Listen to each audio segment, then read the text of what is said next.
Welcome to the essence. Sit back, relax, vibe with me. Slides by choice. Yo, I hit the world with the change up. Now I'm chillin' like Kirk Schilling when it's time to raise the stakes up. My banks, money, makeup. Big D's is back like Jordan, just to come to change the game up. Teddy P with my wake up, precise like electric scales. When the KB flake up, monotony break up. Lick the board up one roll like it was a whole chunk breaker. Swing or get swung on, dug or get dug on, play or get played on, fade or get fade on. I'm from West Coast, so it's known as the dough. Hot topics plus melodics make a back dance flow. From nothing to this, a playlist, state of bliss with venom in eyes. Like to Jerry with the green mist, vision is light, rode inside of one night. My bad, you're doing that cause you're in the vibe ride. Jumping off with me, street after lady shake, slide now, tell me your name. You feeling that vibe? Come on, it's popping off, change, trying to make the vibe just tell me, can you be real with that? This is the maze of the soulful blaze, and these keeps hands raised like it was a song of praise. It's on for days, and the nights is even better cause the sun always shines in stormy weather. It's for heavy together resident, present and past, slow and fast is the voice that I represent. Vibe makes it evident, and the Midwest status of course makes it even more relevant. Rap gangs through the sky, highlights out the box. Word breaks out of bodies like a case of the speaker's box. From the meanest blocks to jazzy reaper spots, dance clubs, beauty shops, side of auto truck stop. Believe it or not, this whole moment's a glamour shot. Duke your cats, cause the shit to get off the pot. Little voice in my head, so show 'em what you got. Take 16 bars and put the game on lock. Jumping off with me, street after lady shake, slide now, tell me your name. You feeling that vibe? Come on, it's popping off, change, trying to make the vibe just tell me, can you be real with that? The game goes back and forth, and teams bring order like cases in just Mathis court. I rhyme some sport, you know, and the 10 plus rap rating means I got dime support. I hold the board, get too deep to abort. Now Taylor's getting older, I ain't coming up short. Now we bust till we break bones, cause it's the future riding on what I spit in microphone. My voice bouncing off the time zones. Since I'm trying to be your more listeners' ears and dial tones, reception is crystal clear, especially with a gap of longevity beyond a year. It's all real, I'm on a master plan. In that, build your squad around me like I'm Elton Brand. Put up 20 and 10, cause I'm a grown man. Plus the vibe is love, like an Ozzy caravan. Jumping off with me, street after lady shake, slide now, tell me your name. You feeling that vibe? It's popping off, change, trying to make the vibe just tell me, can you be real with that vibe? Jumping off with me, street after lady shake, slide now, tell me your name. You feeling that vibe? It's popping off, change, trying to make the vibe just tell me, can you be real with that vibe? Just vibe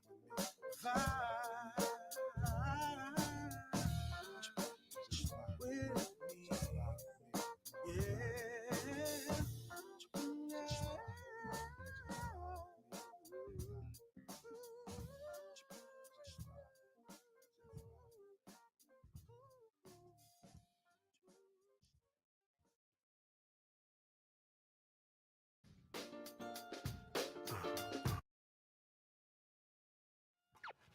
They can't taste my beer.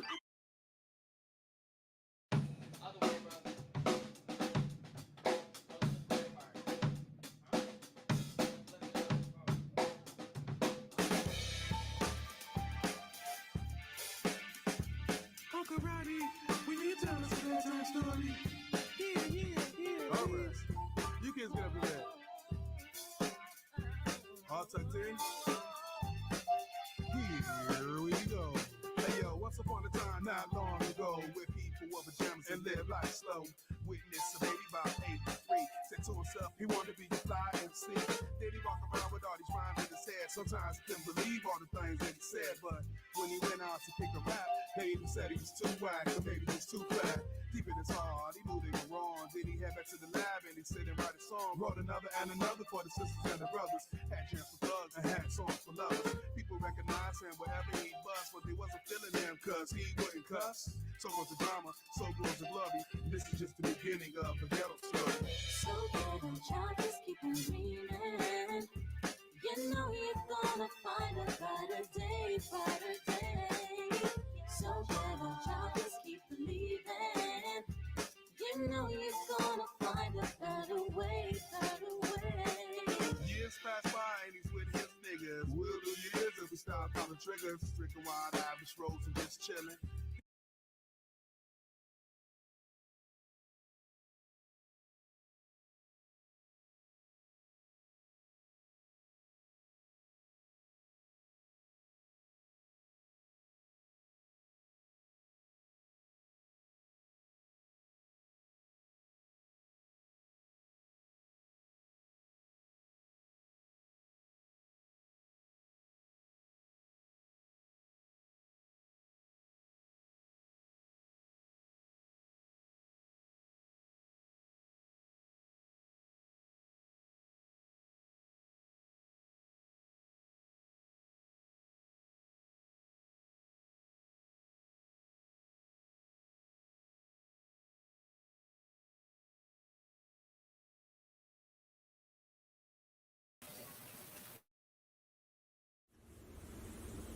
Hey yo, may I interject?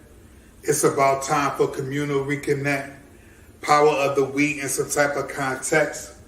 Working on the us so we can get to what's next. Just that grown brother, grown sister type of flex.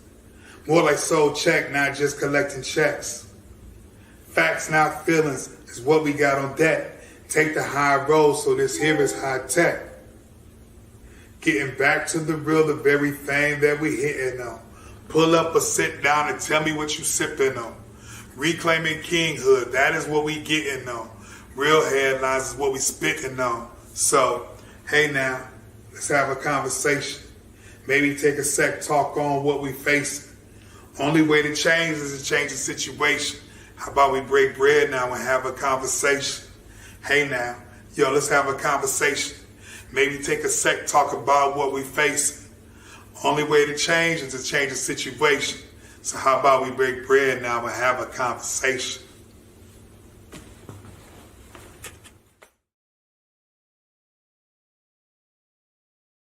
When something goes wrong, the smart thing to do is to complete a forensic examination of the steps and decisions that were made that led to the poor outcome. How do you approach such an undertaking when the issue that needs to be examined gave you life? With nearly 80% of Black people being born to a single mother home, the thought of presenting information that calls into question the choices and decisions she made may be one of the more difficult things a person can do. Why? Because we grew up watching mom work 2 jobs, come home and cook, clean, help with homework, ask strangers for help. We watched mom make a way when you wanted to go on a field trip and there was no money anywhere in sight. How do we honor the job when the job has led to the poorest outcomes for Black people in America? Many men like Tupac and Boys to Men have memorialized mom in chart-topping songs, and those became anthems in their own right. How do you reconcile celebrating mom and putting her under examination at the same time? Welcome to a special edition of Have the Conversation. We are producing a 2-part live streaming series on our YouTube channel, Real Bravado Network, entitled Queen Mother. Part 1 is entitled Black Woman to the Rescue. Part 2 we are calling Rise of the Woman King. On Have the Conversation, we have pressure-tested conversations. This 2-part series will defiantly pressure test the role Black moms played in the current state of Black relationships and families. Hopefully, this 2-part live stream will be a first step in reclaiming our image and bridging the divide between Black men and Black women. We can't complete these objectives without a forensic examination of her image, his image, and our collective image. Please enjoy the special edition of Have the Conversation, Queen Mother.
Okay, I just realized I was muted. All right, yeah, thank you. Thank you for those of you trying to get my attention to tell me that I was muted. Thank you, I appreciate that. And I can see my buddy Hezekiah down in the room laughing at me. So it happens. What my buddy Kevin Sandwich say all the time, we building it while we flying it. So one man operation over here. Anyways, we're the Real Bravado Network. This is Have the Conversation. I watch other content creators. And I often hear them talk about talking about some of the feedback that they get, from people. And sometimes it's negative. And I'll be like, oh man, don't worry about that. I'll be listening. I'll be like, don't worry about that. People gonna talk. Well, after last week's stream for Queen Mother, I got my first set of hate mail. I got about 9 different emails calling me all kind of stuff, calling me weak, saying that I don't like women, calling me gay. I was just kind of blown away by it. I didn't expect to. I don't know what I was expecting, because we typically, when we stream, we get 15 to 30 people on our stream. I really didn't know what to do with that information. And I see a lot of content creators like address it, and I was going, don't address it. And now here I am addressing it. Listen, I understand that as Black people, especially as a Black man, addressing any issue that is that puts our women in a negative connotation can breed some kind of feelings about that. And to sit there to think that every Black man that has a conversation around the issues, around the choices, around the decisions, around the behaviors that our Black women have made, to say that somehow we are out of line for that is, to me, wholeheartedly ridiculous. So, listen, we have, I don't care which side of the fence you're coming down on this, but at the end of the day, as Black folks, we got a problem. I mean, I know we throw out numbers all the time, like only 25% of our women are married. That's a problem. Only 33% of our men is married. That's a problem. Yeah, Black men are married at a slightly higher rate than Black women, but let me tell you something. 33% ain't worth bragging about. If you're a Black man. Yeah, Black men are going out dating other women outside of their races, dating. We count success over here with marriages and families. If 33% of our Black men are married, that's only a few percentage higher than our Black women. Yeah, they're marrying other races, but let me tell you something. Ain't nobody picking either one of us at a high alarming rate. And that's full stop.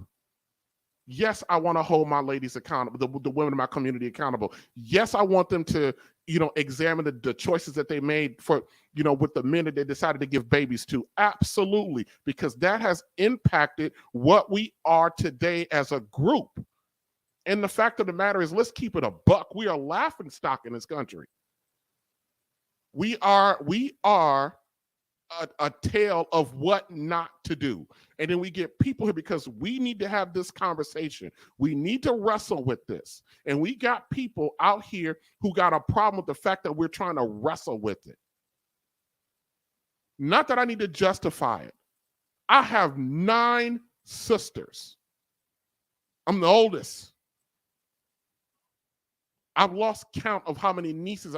Every one of my age-appropriate nieces, in the last 2 years, I've purchased all of their first automobiles. One of my nieces I tried to put through school. How in the world can I dislike a black woman when I got all of those women in my family, and I got nieces that I'm trying to support with the resources I get for working 84 hours a week, and trying to do something as not trying to bash my family, but as one of the only productive males in my on my mother's side of the family.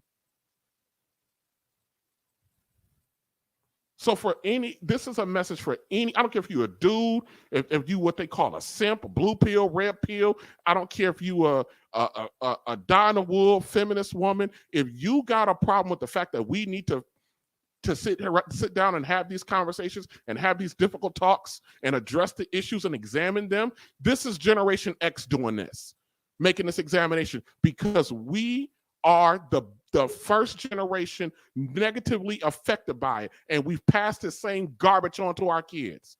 And so for those of you that got a problem with this, I'm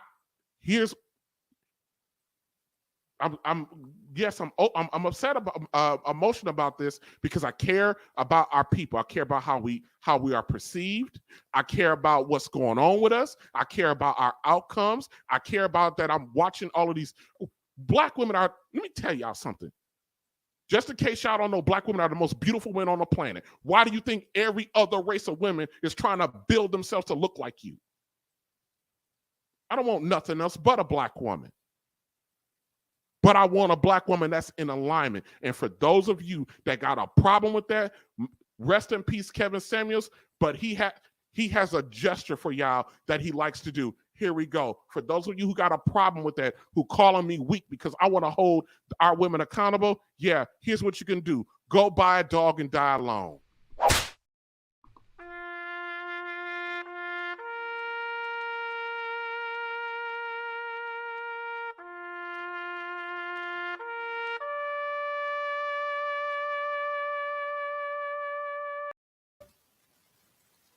Miss Amber.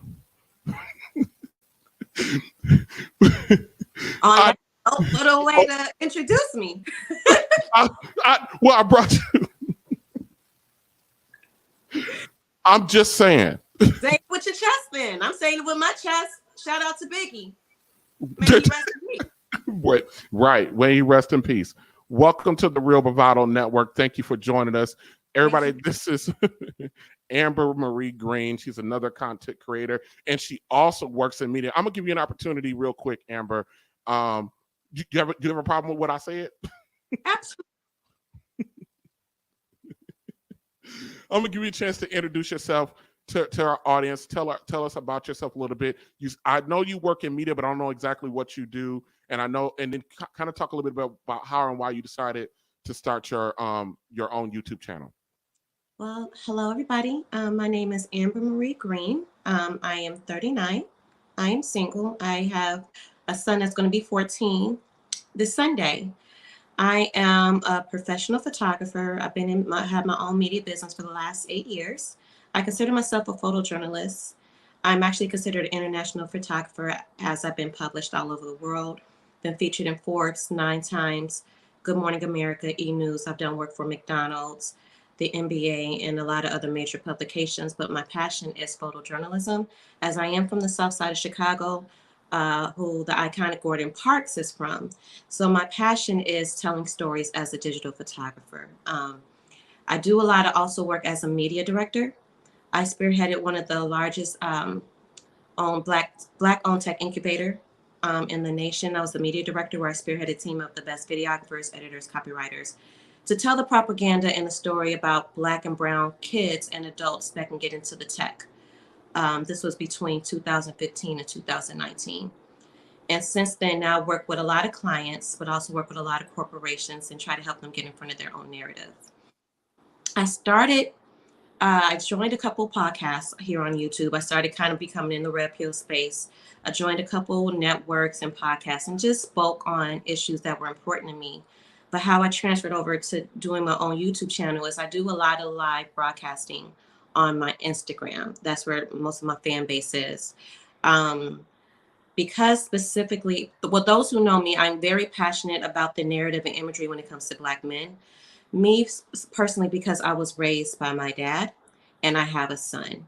And me working in media, I know what happens behind those boardrooms. I know what happens at storyboard time. And so I understand the lies and the narrative they present against Black men. So I know I was given a responsibility with my camera and the influence and affluence that I have to combat that narrative with strong opposition when it comes to the imagery of Black men. A good 96% of my followers on Instagram are men. So a lot of my content is geared towards empowering men, talking to them, giving them a voice, sharing my platform, education, resources, laughter, upliftment, and things like that. So I just pretty much share the things that I do on Instagram, on YouTube. Okay. Sounds good. Thank you. I'm gonna put you down for a second. I'm gonna get going, bring you back when it's time to have the discussion. And Okay. I appreciate you once again for coming on and being a part of this, okay? Okay. All right. All right, everyone. Listen. This is the conclusion of our two-part series called Queen Mother. Before we get moving into the next phase of the stream, our next phase of our stream is going to be dealing with his image, which is the issues, decisions, behaviors that our Black men have done to contribute to the gap between us. So those of you who don't believe that I will be holding men accountable for our part, trust and believe we're getting there. Okay, so we're on our way. All right. On this stream today, on this version of Queen Mother, I'm going to make a bold case and I'm going to ask a bold question towards the end. So I want you guys to stick around for that, and we're going to talk about that bold question and bold statement at the end. That's going to be directly geared and for our ladies. So for our ladies that are friends of the stream and are going to come up and talk with us, that's the question I'm going to ask, and we'll get to that in just a second. Okay. All right, but first, what I'm going to do is I'm going to talk about an issue that I think we all, on some level, have had not direct influence with or direct knowledge of, but kind of know what it is in general. Okay, and what I'm going to be talking about for the next minute or so, I'm going to be talking about the 12-step program, the philosophy behind the 12-step program. Like, he's like, what are you talking? This is Queen Mother. Yeah, but to understand the philosophy of the 12-step program, it's useful to know that a bit of its origin, like where it came from. The origins of the 12-step program was kind of written back in 1938 for Alcoholics Anonymous. Although the organization traces its inspiration back a few years before that, this is when two of its founding members, a stockbroker named William Wilson and then a surgeon named Robert Smith, they were both struggling with alcohol abuse, and they met with each other for mutual support. After long conversations, several interactions, the two men realized that support for recovery for alcoholics was very valuable in helping alcoholics stay sober. So eventually this would lead to what we now know today as AA or Alcoholic Anonymous. And the 12 steps is what is part of their tradition. The philosophy of the 12-step program is geared towards reshaping the individual into a more positive version or more productive version of themselves rather than just simply targeting the immediate problem of dependency. So the goal was to make them a better person. What makes it even more significant is that the 12-step program has an emphasis on community building. And in order to aid an addict with the ongoing recovery and allow them to get back to the things before they got trapped by addiction, they need a strong sense of community and family to get there. That has to be there for them once they get on the other side of this. It also paves the way for helping more individuals that are affected by this. And then, so why am I talking about Alcoholic Anonymous when the last 2 weeks, including today, we're focused here on the Real Bravado Network is Black people image from Black people issues from an image perspective. So why am I doing that? I'll get back to that in just a second. As I stated last week, most of my life, I never really put much stock into anything related to image. Up until the last few years or so, I viewed like the term image as this abstract, superficial thing that people with no substance cared about. I thought it was just all about perception, how people want to be viewed. But now that I'm a little bit older and I reflect on that mindset, I kind of realize a little bit how short-sighted that view of image actually was. Image impacts almost every facet of your life experiences. Image is the reputation that a person is known for, which also includes their behaviors, their character, and their appearance. All three of those concepts make up your image. And the foundation of image is your reputation. And as we know and have had many conversations, not necessarily on this stream, but out in the lexicon, in churches, in communities, salons, barbershops, on TV, our reputation as Black people, my God, it matters. Our police departments, our city governments, local governments, national governments do what they do to us because of our reputation, our image. Okay, so today's Queen Mother. So let me recap real quickly who Queen Mother is and who she is exactly. Queen Mother are the Black women that hold all the power in the home, in the community. They dominate all of their relationship terms, and they are the chief decision makers and chief authorities in the family. All things Black are controlled by our women. And I'm telling you right now, Black men that got a problem with that, what are you going to do? It is what it is. It's been that way for almost 55 years. They control everything. That's a lot of power. That's a lot of power that's been entrusted into our women. And believe you me, with power, like anybody else who has it, eventually they have no problem wielding that power. And sometimes wielding power can have not necessarily the best outcomes. And it's happened for us as a group. And let's be very clear. Me talking about Queen Mother, talking about Black mothers, there's nothing more dangerous, nothing more taboo than me as a Black man coming out and having any encroachment on the image of our Black mothers and also challenging her authority. Like I stated earlier, our Black women for over 50 years have been completely in charge and in control of the Black family structure, its political leanings. Black women for the last 50 years has raised all the children single-handedly.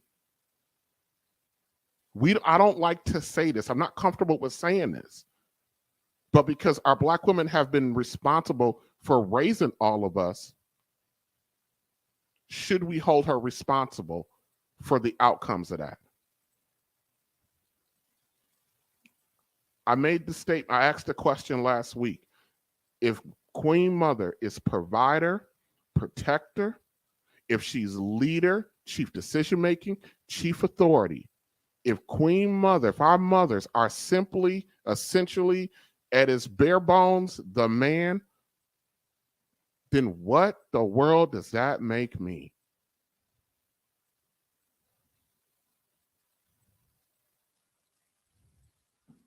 The most common answer I get back when I actually ask that question is this. And I'm going to bring up Miss Diamond because she made this statement. Black women had no choice. That's the most common response I get. And truth be told, I'm being quite honest. I don't know what that means, that Black women didn't have a choice. So, Miss Diamond, we didn't get a chance to get into a lot of that last week. What do you mean by Black women had no choice? I don't recall me saying that Black women don't have no choice, but when I speak for myself. I can't speak for every Black woman that there is that's raising children. What I can say is that there's many factors that goes into the outcome of how some of the children are come out. And when I say I'm going to speak for myself, I'm going to continue to speak for myself. I am parenting 12 children, and somebody may look at it and say, well, you raised these children, but 3 of them are my biological children. So there's many factors that go into the outcome of all these children. My children came in sets of 3s, and they age range from 11 to 46. So when I look at the groups that they've come in, the outcomes for each one of them is different. There are different factors that played a role in the outcome of each one, and the outcome and the way that they came to me, whether they were born to me or whether they was gifted to me. I'll say it that way. So there were many factors and environments that play a role, but I'm not going to say, well, because the person across the street lives a certain way, that's the reason why my child comes out this way.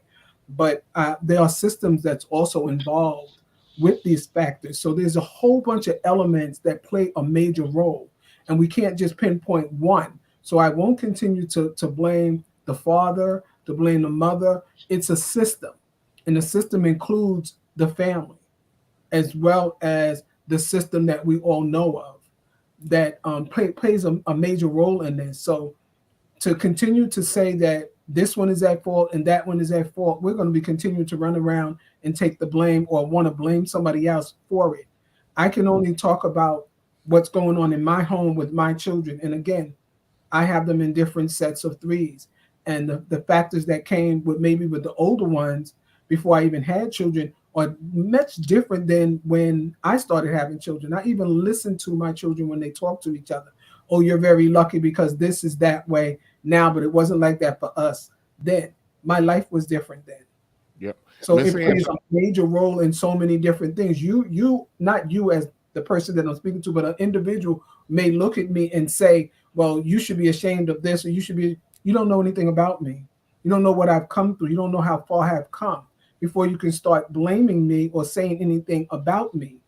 There's a whole bunch to me and my role in what I play with each one of my children. My role is different than with the older children before I had any children, with my biological children, and then with the other children that were gifted to me. It's not to say that I love them any differently, but my life is different. Okay. I didn't even realize that I was a teenage parent until I was in my 40s, because I was so busy trying to be a parent that I hadn't the time to think about who I was. Okay. But now I do. I have a quick question for you, Ms. Diamond. So I understand completely what you're saying, but a lot of times, and I think one of the things that I think we suffer from too is when we're dealing with our collective issues is that we want to individualize everything. And your individual experiences withstanding is fine, but as a collective, Black women saying that Black women had no choice, that they had no choice but to be the head, that's a common theme. So my thinking is that if that's the consensus, why do our women feel that way? I understand about you on the individual level, but your opinion based on the consensus amongst Black women that they had no choice? My grandmother talks like that. She says that. She had no choice. When I look at it outside of me parenting my children, and there's no disrespect to her, but I feel as though I'm parenting my mom at the same time. And in that case, I say I had no other choice.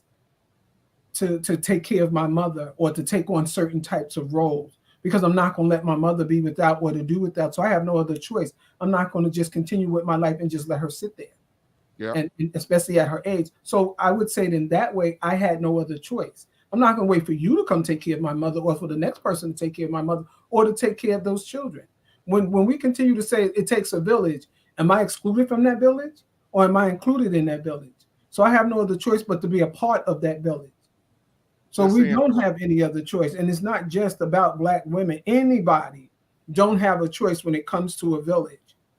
We don't have a choice. But I was called upon by a much higher power than what I'm sitting in front of. And when he calls me to do a job, I dare not question him. I'm just going to do it. No, I had no other choice but to parent these children. I have no other choice but to be there for my mother. I have no other choice to do certain things. So I won't dare ask the question. I'll just do the job that I was told to do and just keep it moving. All right. Miss Angela, back to the question. Black woman says that the reason why that they had to take control and charge everything, be responsible for everything, be the chief decision maker, chief authority, is because they said that they had no choice. Why do Black women keep saying that they didn't have a choice? Well, just like Black Diamond say, and you said it. Everybody's situation is different, and it comes from different. But is everybody's situation is everybody's situation different? We got 73% of our mothers that are single mothers. That's not everybody's situation is different. That's the vast majority of our women's situations are the same. But how did they become moms? That's what we talk about when we talk about differences. It's differences that causes whatever we're going through. You asked the question, right? You asked the question. Right. So my answer to that question is I didn't have a choice. I mean, I had to do what I had to do because my mother left here 12 days after my 16th birthday. Mm-hmm. I had to woman up. When you don't have, I didn't have a choice. You know, a lot of us don't have a choice for a lot of the roads that we have to take. So we have to take on these roads, but we do have a choice if we're going to allow it to take us out or we're going to conquer these things. We have that choice. And that's what we are talking about now is how do we recover from all of this? How can we not keep going through the same cycle? How do we keep letting each other know that we are important to each other, that we have purpose, that we all have a part in this universe? You know, we all have a part to making this world go around. I absolutely agree with you. But the narrative that our women speak quite frequently, when you tell them that, when you present them like I presented last week with the fact that, you know, a whole generation and a half of men and women in this country were raised exclusively by the mother, and then we have what people seem to be men that are not capable, women that make horrible choices and perpetuate the cycle. And when you say that, who's responsible for that? The biggest response we get is, well, I had no other choice. Our women had no other choice. Well, I had to do this. I had to do that. And my question is, really, Miss Amber, why do you believe women constantly believe that they didn't have any other choice? Well, see, that's the thing. I don't believe that. I'm actually kind of on the opposing end of these two women's argument. Well, I guess not even on the opposing end. I guess I'm kind of on your side where if we're talking about a collective and we have a high percentage of Black women being single mothers, a choice was made as far as whether our mothers or our grandmothers failed us and they did not teach us what it was like to make choices either in men or get married before we have sex. Like choices or bad choices were passed down. And what combats that we don't have no choices, that we had the second wave feminist movement in the early 1900s, where we fight for freedom, we fight for choices. So then to say that we don't have no choice is that kind of oxymoronic. Yeah, I believe that. I want to show you guys something real quick, and I'm going to bring you four back. Hold on a second. I want to play something real quick.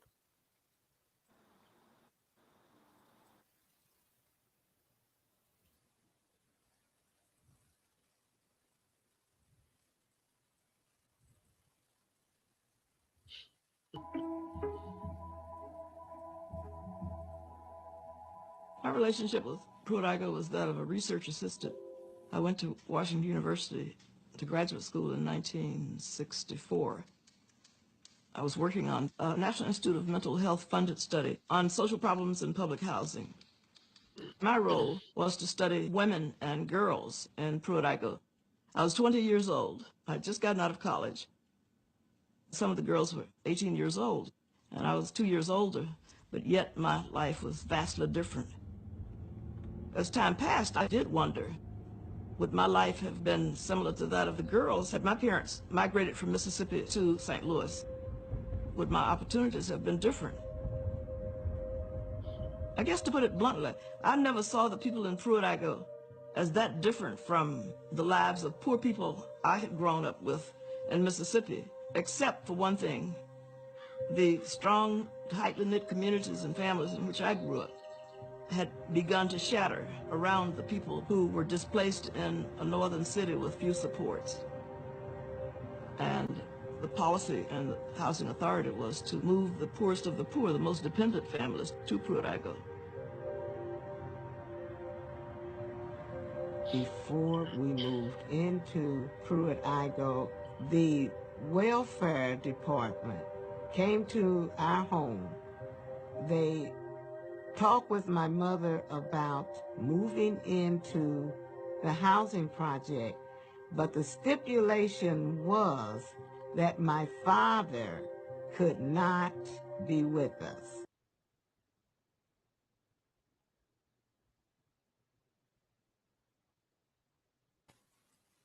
Did you ladies hear what she said? Yes. Okay. The lady said that, they were going to be moving into housing projects, and the stipulation was that the father could not come. There's a choice right there.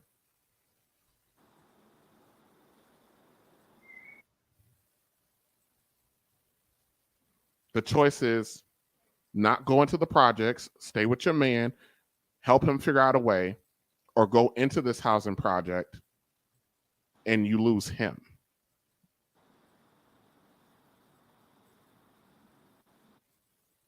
It's so funny because I was actually going to say that, but prior to you showing that clip, because that was during Reaganomics. And even, I'm here in Chicago, even the Honorable Minister Louis Farrakhan agreed with Reaganomics when he called it the welfare mentality. We're creating women solely dependent on the government and not our men. Yeah, absolutely.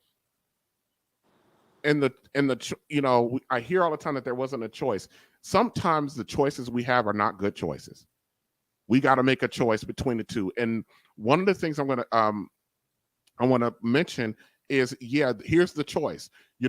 Dad is bringing very little money in. We're struggling.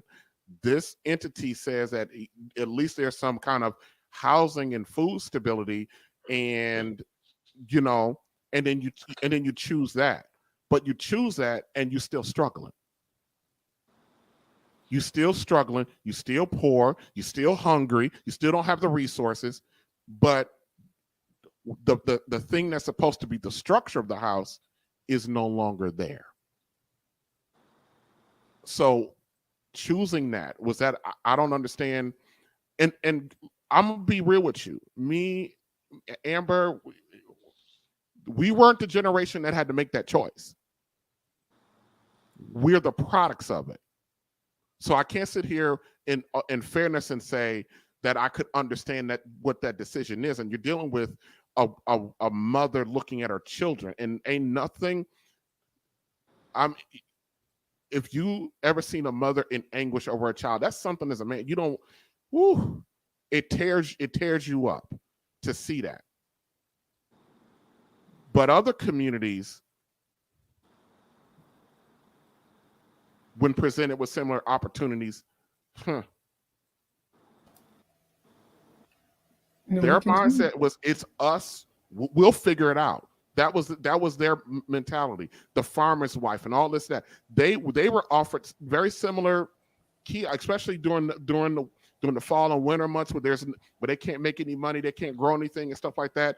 They had access to the same system. but they didn't choose to split. Why did we make that decision? You know, you continue to say when they didn't choose to split, but the man stepped in and said what he was going to do.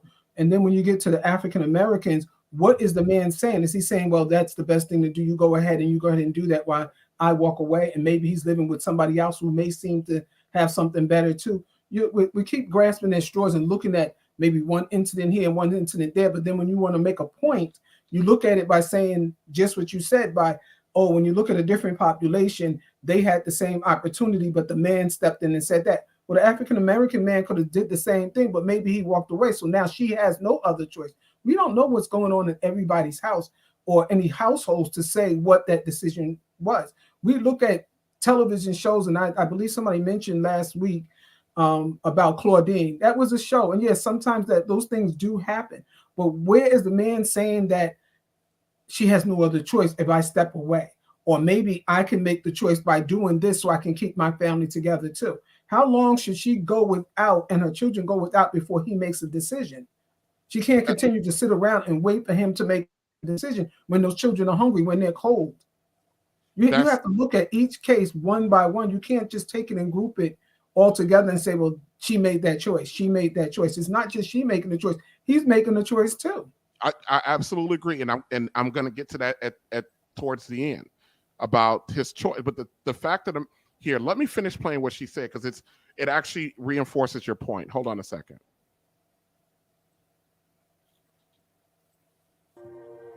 They would put us into the housing project only if he left the state. The department had a rule that no able-bodied man could be in the house if a woman received aid for dependent children. If a man lost his job, he's looking for work, he still had to leave the home. And there was even a night staff of men who worked for the welfare department, whose job was to go to the homes of the welfare recipients, and they searched to find if there was a man in the home. Sometimes men came back at night to be with their families. Some were found in the closet hiding. I remember vividly my mother telling us, if white people come to the house and ask you guys questions, tell them that your father is not here. Tell them that your father has never been here. You have not seen your father. I trusted her. I knew that there was a reason that we had to do this charade, and I participated in the charade. I sat there and looked those people in the eye and told them with pure earnestness that no, I have not seen my father, and no, my daddy does not live here. And but I knew that I was lying, and that made me wonder, who are these people and how do they have the power to make my mother lie?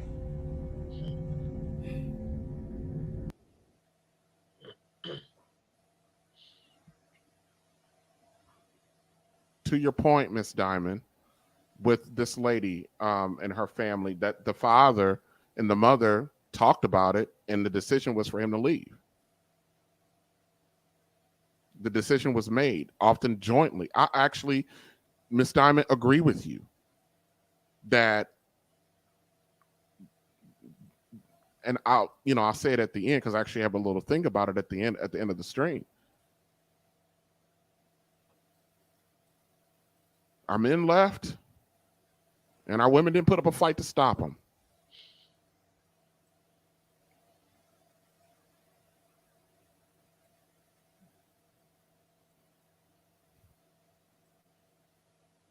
Each family have their own story, and there's just so much that's missing. I've been in the shoes of many of those women, and some of the choices were not easy.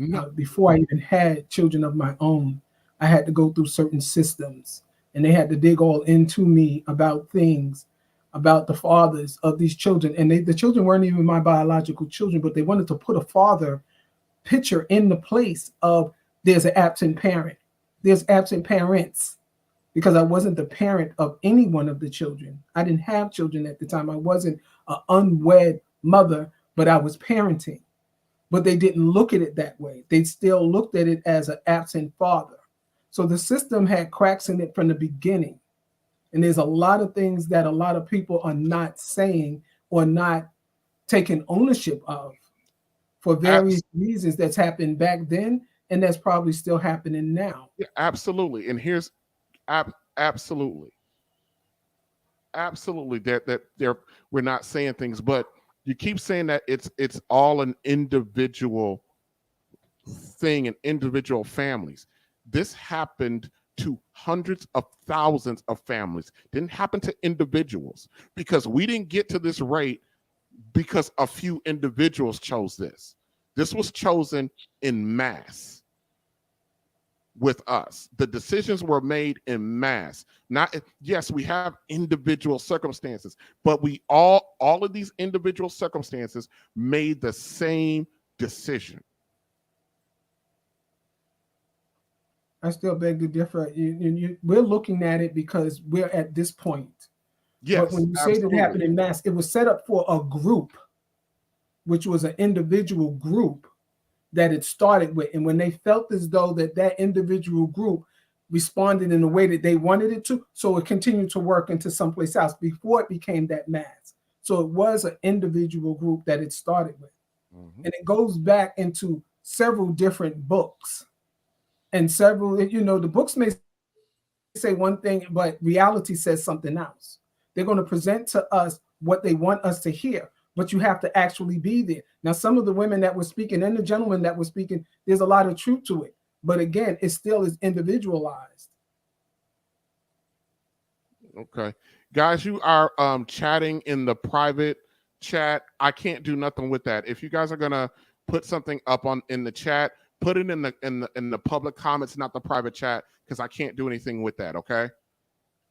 They probably not watching on YouTube. They probably not on YouTube. If they if they in your back, they probably not on YouTube. Yeah. Because okay. It's hard for them to be on unless they got a phone. Yeah. Okay. There's a guy on his phone, so he can't do that. Okay. All right. Let me talk to some of the guys real quick. I'm gonna leave you up, Miss Amber. Hold on.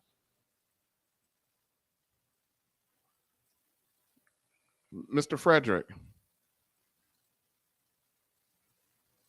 Mr. Frederick, can you hear me? Yeah, I was muted. Okay, go ahead. Yeah, I understand the pain. So what do you think? As a guy listening to this, and the perspective of the ladies. So one thing I'm gonna say that I will say that I agree with Black Diamond on that, but the way I see this is this. It doesn't matter if the choices were made collectively or individually. Individual choices have individual rewards and consequences. Collective choices have collective consequences as well. So there's a duality to that. If the man and the woman mutually decided that, hey, I'm going to stay here while you separate and go away, that was a choice that was made consciously by both people. So if we're saying that, if we're going to say that the woman didn't have a choice, we need to look at it from both ends of the spectrum. If it was mutually agreed upon by both parties to separate while she stays here and he does his thing, and he stays somewhere else while he's still working, that is a collective choice. That is a collective consequence. And regardless if anybody realizes this or not, and Black Diamond alluded to it earlier, we're still feeling the rations of those particular choices today. Regardless if anybody wants to admit that or not, we are feeling the ramifications of those choices today. But like I said earlier, individual choices, individual consequence. Collective choices equals collective consequences. Here's where I give pushback, Mr. Frederick. Here's where I give pushback on that. Even if it was a collective choice, guess who's taking the brunt of that blame? Our men or our women? Because the statement normally is the men left. Our women had to do this. Our women had to become queen mother because our men left. As if there was. I'm 45 years old. That's what I've heard my entire life. the men left. Like they just walked in one day, packed up the little knapsack, took a loaf of bread and said, deuces, lady, I'm out of here. Have fun with the kids. What you shaking your head for, Mr. Hezekiah? I think we're missing the point. Huh? We're missing the whole point. Explain. Just don't say that. Explain. Because before the welfare system was set up, Daddy was the breadwinner, right? So What'd you say? Daddy was the breadwinner. So who was in charge of the household? The woman. So over them years, she gained power because the father was doing other activities. He was building all the money. So we get to the late 70s and early 80s. Drugs come in. Men are always fascinated with making more money. Reagan comes up with a plan. The plan was, okay, we got all these guys selling drugs now in the black community. How can we destroy the black community?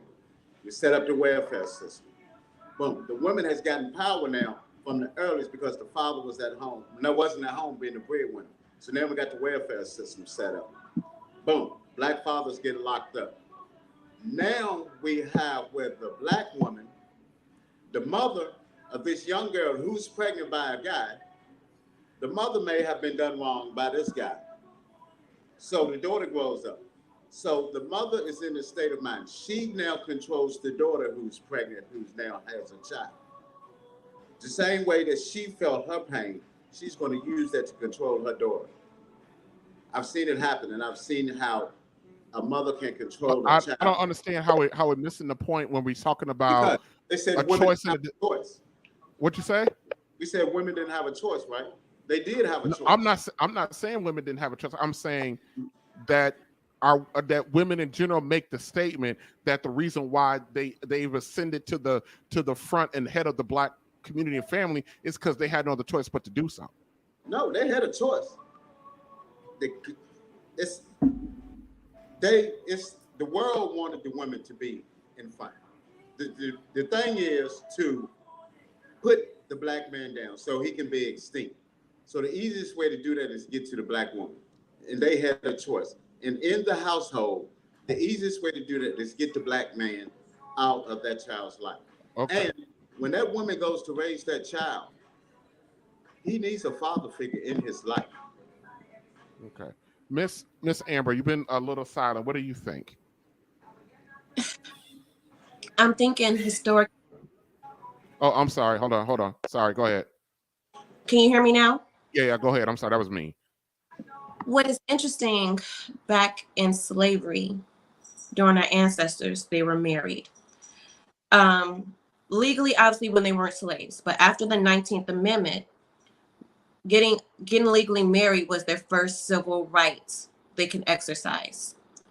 I think about all the different movements during, and I have to apologize, I live near a train, so if you hear like just some rumbling, I apologize. It's on the south side of Chicago.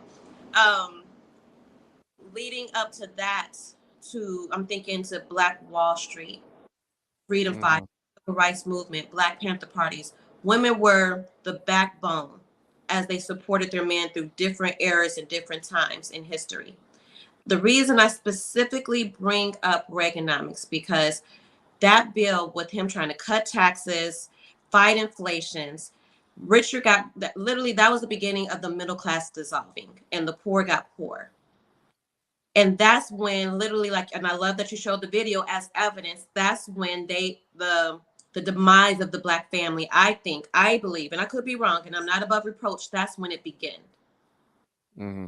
And the thing is, and I'm trying to be sympathetic because I'm 39, so I'm considered a millennial. So as a mother, I can't imagine being in a position where we're struggling and the choice is to either feed my children or get rid of the man I love. That's a tough choice, but it's still a choice. And a lot of women, just based on the numbers and the facts, made the choice for the betterment of their children. But the after effect of that is, I would say my mother and my grandmother taught us millennials and Gen Z how to be independent. We weren't taught to what it will be like to be a wife or have a family, because based on the situation they were in, they taught us what they knew. Mm-hmm. So it's not a right or wrong. It's just what is.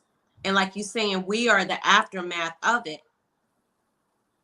Absolutely. And what we're doing with our, as a collective, with our, not only with each other, we're at war with one another. Black men and black women. I call it they called when United in the 80s, when Russia and United States were like doing back before then, the Cuban Missile Crisis, when JFK was president. They called it the Cold War between the Soviet Union and the United States.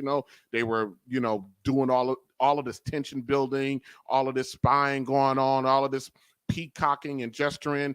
Russia putting putting warheads in Cuba, too close to the United States. The silent war, the Cold War. There's a Cold War between black men and black women,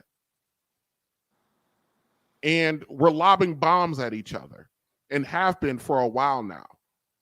I think the difference today is that these bombs have been lobbed, I think, at our men for such a long time, and men have been mostly silent on the issue. And go ahead. There's, you know what I mean? I think there's a slight difference with the men being silent and them being silenced. I mean, think about, during the 90s, I mean, I think between the combination, and I looked up the stats, for Gen Z women, right, the ages of right now 41 to 45, they outnumber single black men 600,000 to 1. Yes. Reason being because a lot of our brothers who are married typically have been married outside. You got to think about during that time, the war on drugs, the 3-strike rule, the homicide during that time was at its highest. Convictions, women were becoming higher earners as well. Absolutely. And I think that, and one of the things I think that led into the which I'm going to talk about in a little bit, the rise of the woman king, is that our women have adopted being a high earner as making her the head of the house. High earnership has nothing to do with being head of the house. But because I work around a lot of white women, Asian women, because I work in a hospital setting, so I'm around a lot of diversity of people, and a lot of these ladies are out earning their husbands, but their husbands are the head of the house. I don't know how many times I hear conversations with ladies going, "Oh, I gotta," when I work overnights, so I hear them, saying, "Oh, when I get off in the morning, I got to go home. I got to cook a breakfast. I got to pack a lunch. I got to do this. I got to go do that because my husband's got to go do this. Oh, my husband needs a nap. I got to get the kids out of the house for school." And they out earn their men, but they still treat their men as, I tell people, I think I don't know if I said it on the stream or I was talking to someone, men are supposed to be responsible for their women and their children, regardless of his earning. So if he's responsible for them, that makes him the head of the home. But you know what, TJ? When you meet a woman, and mostly in the African American community, the first thing they say, "I don't need a man for nothing." Yeah, they say that, but they don't mean that. Oh, I know. Yeah, they don't mean that. We can do things that they can't. What do you mean by that? And it's not even about money. We can just do things that they can't. Yeah, absolutely. Absolutely believe that. Absolutely. Hold on a second, guys. So here's my question, because I want to move on to the next topic under this. The reason why I started off talking about the 12 steps, the Alcoholic Anonymous 12 steps, the first step in the Alcoholic Anonymous creed is to admit that you have a problem. And our very first stream asked the question, do we as Black people, do we have a problem? So my question is, when it comes to this choice that I hear all the time, no choice. Did our Black women have no choice, or are they just refusing to recognize that those choices led to a problem? I believe it's definitely, I definitely believe it's the latter.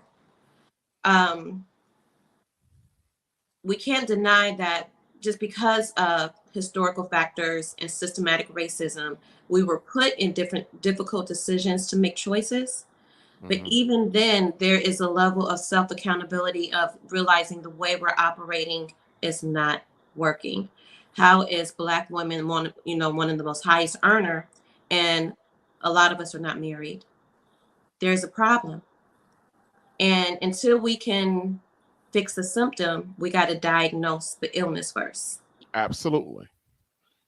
And that's one of the things I think I'm trying to do over here, and I know I'm putting pressure on this one particular issue about the choice, because it's one of the most reoccurring themes when we're talking about what happened to Black men leaving the home. It's the choice. We had no choice. We had no choice. And to a degree, I understand. I intellectually understand what that could have been like. Obviously, I wasn't alive or around when those decisions were being made. My mother was. So was my grandmother. Which in a little bit, we're going to take a little bit of a break in a second. We're going to talk about the generations, and I call it our section when we talk about the rise of the woman king. What happened from the greatest generation through Generation X I'm gonna say the Zennial Millennial generation, us. What happened, But that's why I put the pressure on it, because we constantly, when you talk about holding our ladies accountable for the collective decisions that were made, the trump card they almost always pull is, well, men left the home. They left us in this situation. If things are bad, they walked out on us. I don't know if that's true. Entirely true. Miss Lucas, any thoughts? I know when I was in my 20s, all my Caucasian friends told me to get a sugar daddy. So they said, as long as they said get a sugar daddy. A lot of them married men older than them, because they said that man gonna take care of. He already got a house, he got a car, he is established. I don't have to worry about anything. If I want to go to work, then I can go to work. So they kept on telling me, get a sugar daddy. Don't get nobody your age. So certain cultures do certain things because they want to be established. So when it comes to some of the women, we love to blame the women, but yeah, we need to and it's like it's a tree with different branches, how you look at it. Yeah, we're in a generation of, you got younger and younger women have all these babies by all these different men. And you like, wait a minute, you have a choice. Like, why are you bringing all these little babies to the earth knowing that guy's not going to be there? You need to, love yourself. Hallelujah. My body is not for you to have. If you can't marry me, don't touch me. So they need to make a choice, like quit popping up these babies, and this guy don't want you because he wants you. And to me, that's the burden of Gen X, the Zennials, which I am, and the Millennials, because we're doing that. Each generation has provided its contribution to where we are. But I'm trying to sit here, as Miss Amber says, diagnose the problem, because we can't go anywhere. And I'm not in bringing asking the questions. I'm not sure if that really constitutes me blaming women by simply asking the question. But go ahead. Are the women today mature enough to handle being a mother and being in a situation, because you have social media, you have Instagram, you have TikTok, you got Twitter, where you can actually just show and do anything you can with your body. Yeah. I said this on, hold on a second, Hezekiah. I said this on the last stream, Miss Amber, and I want to know if you agree or disagree with this. This fixing that has to happen, I think the generations that have to do it are Gen X, Zennials, which is my generation, 75 to, and I'll get into the generations, and the millennial generation. We're the ones that got to fix this. I think we're done. Like, I think even the millennial generation Has to be. You think? I say that again. I'm sorry, you cut out. Millennials, my age, we're done. You because think? Oh my God. I'm sorry. I said, oh my God. Yeah, because go ahead. We're done. We're done because you got to also be mindful because of the social media and the progression. We have the slut culture. We have body positivity. We have I can do whatever with my body. I'm gonna catch flights, not feelings. We have women who are out earning men probably by 4 times. We're gonna have to start. I'm thinking with my son who is 14. It's like almost start over. To be very honest, if you want my opinion. Wow. And here's the thing, I'm not really sure I can disagree with that. We're going to take a quick break. We'll be back. We're going to get into the rise of the woman king, and then we'll conclude this. So we'll be right back, okay? Let me see. All right.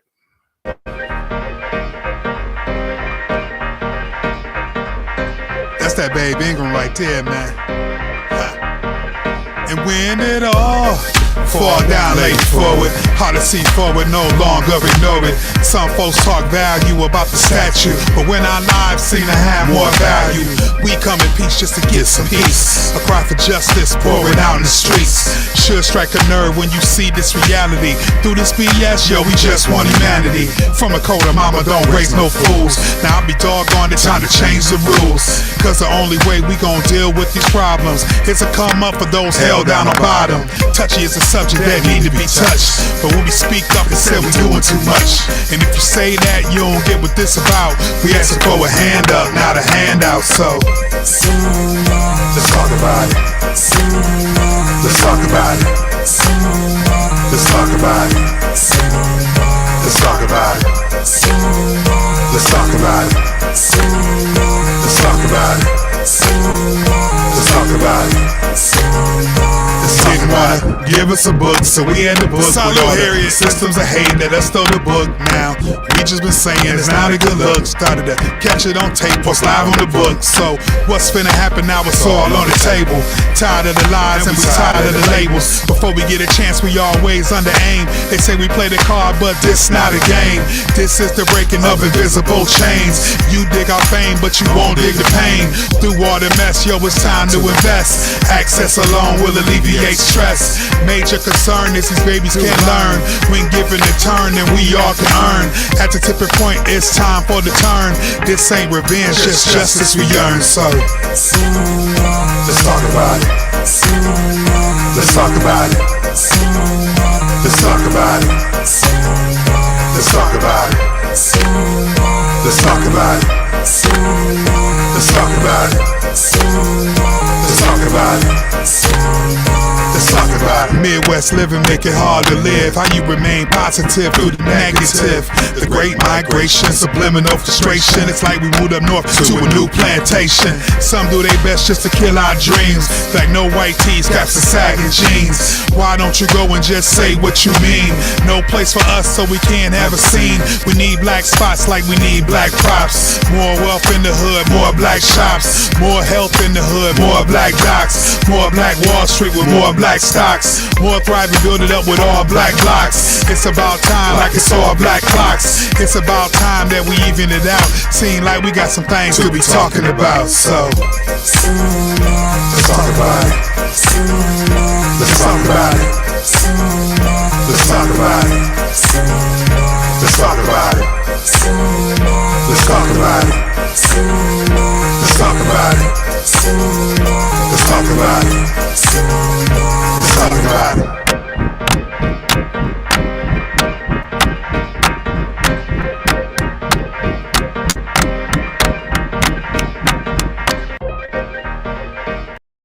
Position is that the black woman's disrespect and rebellion against the leadership and the authority of the black man is a direct cause of the breakdown in our black family structure. Now, of course, there are many black people who consider those fighting words because as black women, we have never been subject to the kind of examination that our men have been subject to since we have been here. We have been somewhat protected and shielded from any kind of critiquing about our personal behavior, whereas our men have always been up for examination. The book is not an attack on black women. I have never said that all black women do everything that I list in my book. None of us have lived long enough to do everything that I list in the book, but most of us do some of the things that I've listed in my book. And I do say that it is not because of generalizations that we are all victimized by some of the negative patterns of behavior in the book, but the book just represents our collective contribution. This is some of everything that we have done or that we do daily that contributes to the breakup of our relationship, the destruction of our man, and the failure of our children to be able to function. They did not tell us that all of that, being my own person and I'm independent, would lead to separation, loneliness, celibacy, and lesbianism. They didn't tell us that if you give up the man, you're going to take one of these things and it's worse and it will destroy your nation.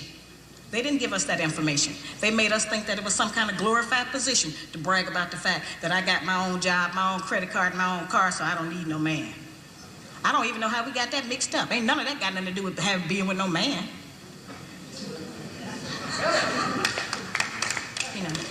We have some serious relationship problems that nobody has been able to address us on because everybody wants to pretend that this is not going on. Over 60% of our women are single, widowed, separated, or divorced. They don't have a man. I just came out of Florida and they got a housing complex that the Urban League built, which is a black organization that is for women and children only. They say they don't allow any men in there. I didn't have time to deal with it, but I talked about them real bad. That's the silliest program I've ever heard of. You know them women that had men if they got a bunch of children. They need fathers. They need protection. We hear about the drug problem that we have in our projects across the country. It's one of the major places that we have a drug problem. We talk about the great strength that we have as black women. Well, the welfare department don't rent government apartments to single black men. Those apartments belong to black women who are allowing this to go on in their home. We have not looked at what part of the responsibility do we share. Yes, black men sell a lot of drugs, and a lot of us black women get the money from them drugs and buy some of these fancy clothes we wear. Drive around in some of these fancy cars. He is not doing these things alone and without support from us, whether they are good or bad. See, we have a lot of power. We are very strong women. I'm saying that we're using our strength in the wrong direction. We're using it to tear our man down, tear our nation down instead of building it up. Having an education and a job does not necessarily mean you have a successful life. I keep telling black women that to raise a child, they say, well, I provided with food, clothing, and shelter. That's not raising a child, that's maintaining one. To raise a child, you need a parental coalition of a man and a woman. We have sons who, by not having a father in the home, they don't know how to respect women. They take on the black female emotionalism. They're doubtful, they're indecisive, they can't make a decision. They don't know what to do about being a man because we can't teach them that. We don't have that knowledge. We have daughters who grew up in a home where they don't see any affection, where there's no man there. They go out into the world and try to mate. They don't have no idea how to be no woman to no man, how to function in a house with a man, because they haven't seen it.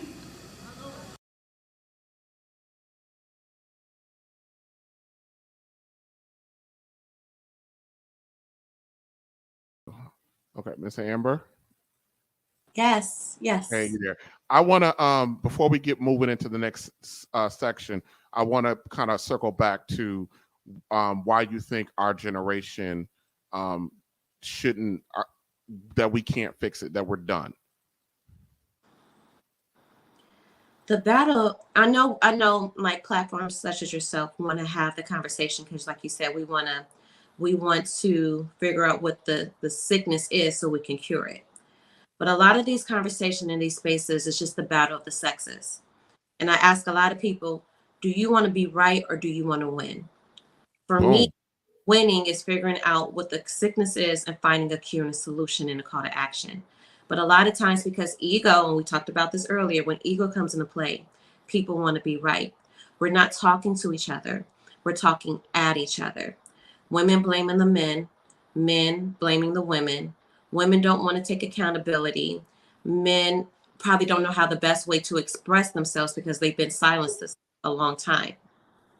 So at this point, if we want to rebuild, I believe if we want to rebuild the nuclear family, we're going to actually have to start with the younger generation. Like I said, my age, maybe 16 and up.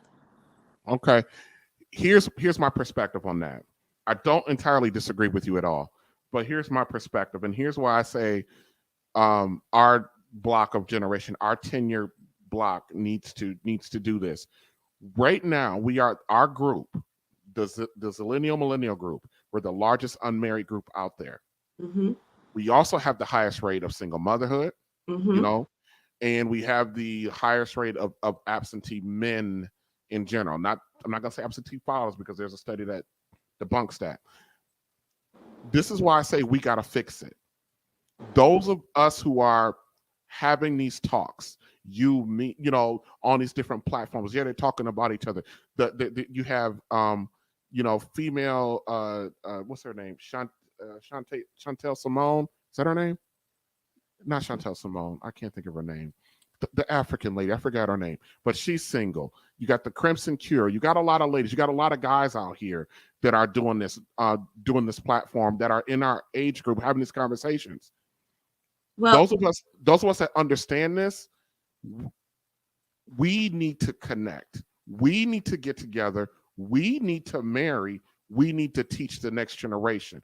We need to admit to each other that we made the mistakes. And I know there's a big push in this space that for men not to date and marry single mothers.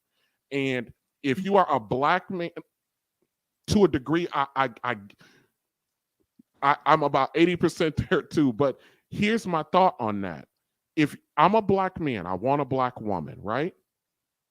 If I want a Black woman, I'm going to have to marry a woman with a child. I'm going to have to do that. If you look statistically, chances are possibly. But can I speak on that? Because I'm a watcher, and I know the talking points in this space, but a lot of it too is the lie, what they spew online. They don't live the same life because of this. These same gentlemen are talking and dating single mothers. This is the issue. And I don't really engage in conversations like this. Reason being is because I clearly am single. I clearly haven't had the success, right? Because I'm not married. Mm-hmm. I believe I will. You see, I focus on statistical facts. Mm-hmm. I focus on the patterns, right? I always say when numbers never lie, but if and when, revert to the patterns. The only way I can improve this conversation is be the very thing I want to see in the community. I need to get married first, right? I need to, instead of talk about what a man should do, what a woman should do, what a healthy relationship look like, I need to be in one first. I need to be an example, and let's talk. And it's easy to get caught up in these spaces on talking points, when in reality, based on what you said, based on the numbers, and I don't have the exact numbers, especially Black women in our age range, more than likely she's going to be a single mother or have a child or divorcee with a child. She's going to be a woman. Yep, they're just out in the notion, and that the notion that we leave a whole 1-2 generation of women out there to their own devices. To me, that contraindicates wanting us to, as you stated earlier, to win. So what I tell our women is, listen, 54% of our Black men are single and childless. They're going to have to come in here and do this. Most of us want Black men. People don't believe Black men are the most race loyal men out here. We want a Black woman. We are more likely and more understanding and more accepting of a woman with children than any other race or culture. You have a captive audience here. What I ask our women is, give the men, the more productive versions of our men, give them something to marry. Yes, you may have a child. You may have 2. But at the end of the day, a man wants a woman that's going to come in and and be what he actually needs, which is his opposite. And a lot of our women are not willing to do that, or they want it done on their terms. And a lot of guys out here are rejecting doing it on your terms, you know, because I get into conversations and heated discussions all the time with single mothers. And I tell them this: I gotta come in. Not only do I gotta do my job as your headship of the home. I gotta do that's enough in itself. But then I gotta come in and do his job too.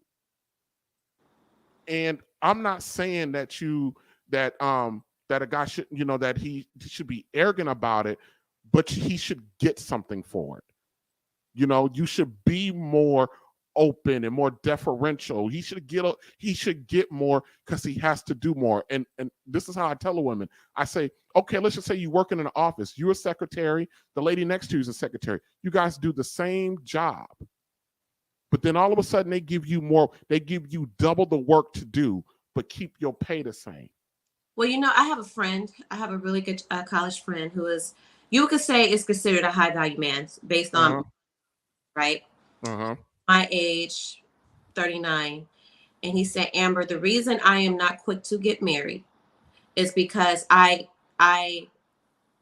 require more from that woman because I have acquired more. He's acquired a lot of success and accolades and financial wealth, and he had to work hard to build that. So the woman he's going to give his last name to, share everything, he said, I require a lot of her. Yes. And he's absolutely fine. He's not in a rush to get married. Obviously, he has options, but that's his perspective, and I completely understand. But our women that in this notion that a lot of Black women are making like a lot of money, that's not true. You know, it's only like, you know, was it like 9% of Black women earn over 70 grand a year? That's not a lot. The majority of our women earn about $34,000 to $36,000 a year. But the women that do earn in that upper level, that's their mindset too. Well, I've acquired a lot. I've learned a lot, so I deserve more. But I always tell our ladies, but what we have to do for you is different.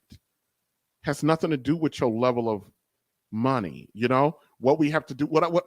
And this is what and one lady asked me, "What do you mean? What different did you got to do for me?" I said to her, "At the end of the day, I got to go die for you. What's more precious to me than my life? So your level of in money don't mean nothing when I got to go out there and do the dying if something goes tragically wrong." So from that perspective alone, and our generation is don't really understand that, because back when I'm about to start talking about the generations here in a second, like the greatest generation, that's the name of the generation, the greatest generation. That was the group born between 1910 and 1924. They were broke. They were poor. And sometimes the wife did, because she was a housemaid or something else for white. Sometimes they made a little bit more money than their husbands, but they didn't come home and lord that over them because their husbands, because the functions was different. It was all about what was best for the house. I said on one of my streams, when you get married, your money don't belong to you no more. It belongs to the institution. And a lot of people, and I got some pushback about that. What do you mean my money don't belong to me? It doesn't belong to you. It belongs to the institution. If you want to talk about success, generational wealth, passing on a legacy, building, it doesn't belong to you no more. What do you think? I think I like to just speak, I guess, not on behalf of Black women, but as a woman. The rabbit hole goes deep. Because even when I said prior, like our mothers or grandmothers didn't taught us to be independent, but my mother was married a couple times. My grandmother was married. And the thing is, it even goes deeper because they weren't happy in their marriages, or they felt stuck or stifled. A lot of our mothers and grandmothers were in our ear like, always have something stashed for a rainy day. Don't depend on a man. Get your education. don't end up like me where you can't leave if you don't want to. It's twofold. Yes. So a lot of us women, we identify who we are based on our careers and what we have acquired. I even realized when I was on another panel, and it was a guy. He called me out, but in a loving way. He said, "Amber, I noticed that when I ask you about photography, I can just the talking points, and I can just spit out information and hit all cylinders. But when he was like, well, what type of man, do you want?" I started stuttering. I started fumbling. And I realized I was socially awkward, especially probably in the dating game, because I wasn't really taught this is how you date. This is how you vet. This is what, a healthy man looks like. This is what a healthy marriage look like. We compete as women. We compete when it comes to being the best in our careers, best in our activities, being the best friend. But when it comes to being the best woman to attract our mate, or understanding the man we want and becoming the man we want, is really asinine to us. We don't understand that concept. Yeah, absolutely. All right, let me get to wrapping this up. Okay, I'll be right back with you. Thanks.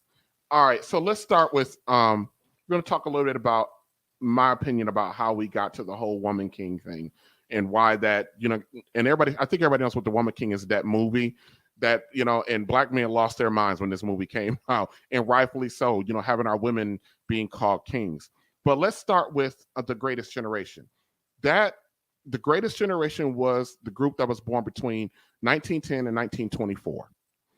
This generation is my grandparents' parents' generation. My great grandparents' generation is the 1910, the Greatest Generation. This was also the generation that endured separate but equal, white and black bathrooms, white and black drinking fountains, white and black entrances to businesses, heck, white and black businesses. This was also the generation that was under Jim Crow. Also, this is the generation that had to deal with the peak of the KKK. Okay. And the most productive, but this is the generation that was the most productive family unit socially, politically, economically. That generation, that's why they're called the Greatest Generation. We have more money than that generation did, but they were the most productive family unit that we've seen to date. And that generation gave birth to my grandparents' generation, which is called the baby boomer generation. This generation is also those who became the civil rights fighters. And they were born between 1945 and around 1960 or so. That's the generation that took up the fight and got us civil rights. This is also the generation that planted the seed to the strong, independent, I don't need no man mindset. This is also the generation of women who joined the feminist movement, accepted welfare, Section 8, food stamps. This is also the generation of women who started the narrative that black men just got up and walked out and left the family.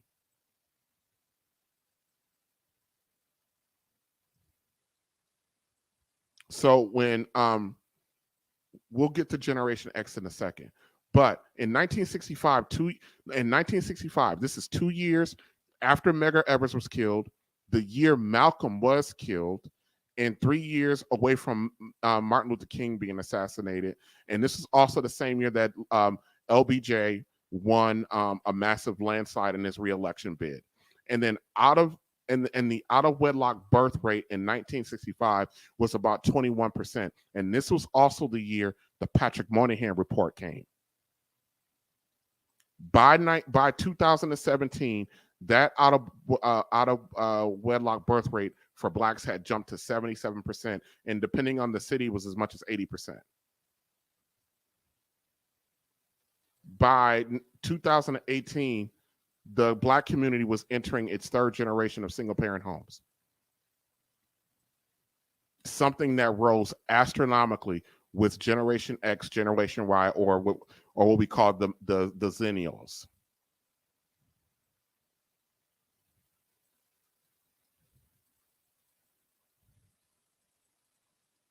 We were also the first, and I mentioned this before, we're the first generation that was born to unwed mothers exclusively. We're the last generation to witness Black marriages as the norm as well, because we got to see our grandparents, and we were born at a time where we got to witness our grandparents and sometimes our great-grandparents married, full functioning married households. We were the last generation to see that as the norm.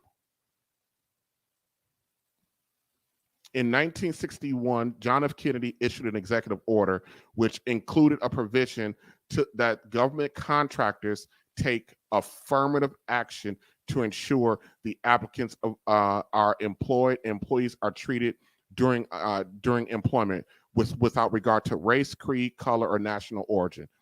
After his assassination in 1965, LBJ issued or amended the executive order to include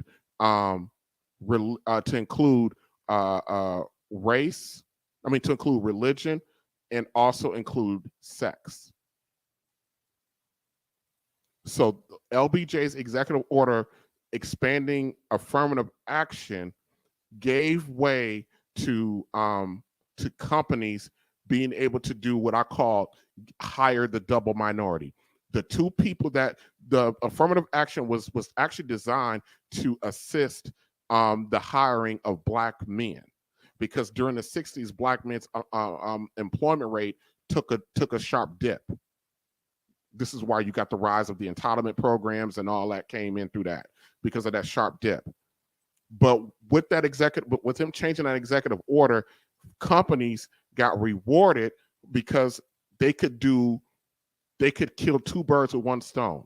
They could hire a minority, and if you were a woman, a Black woman, you were considered a double minority. And oftentimes during different periods during that time, companies got tax breaks and incentives for hiring minorities. The biggest benefiter of affirmative action was not Black men. It was white women first, Black women second. They benefited from affirmative action way more. This is when you saw the increase of Black women going into colleges, climbing the corporate ladder, getting more professional white collar jobs, and out earning their men and getting full benefits.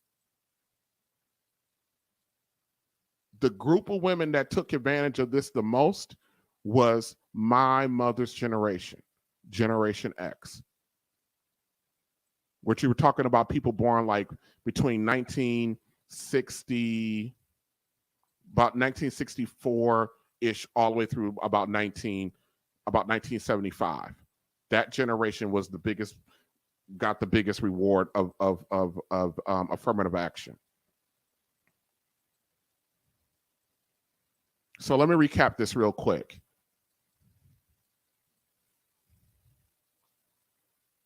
The Greatest Generation, they had 80% marital rate with Jim Crow and the KKK, with segregation and KKK. They gave birth to those who will be the civil rights fighters.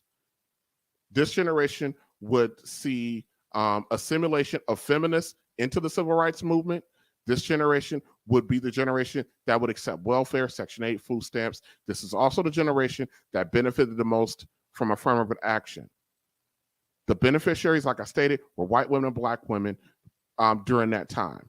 This is also the generation where men in the home were displaced from work at the highest levels to date. This also gave birth to Generation X, who taught their children, which is my generation, Amber's generation of women, to focus on their education, their career, and to never depend on no man. Generation X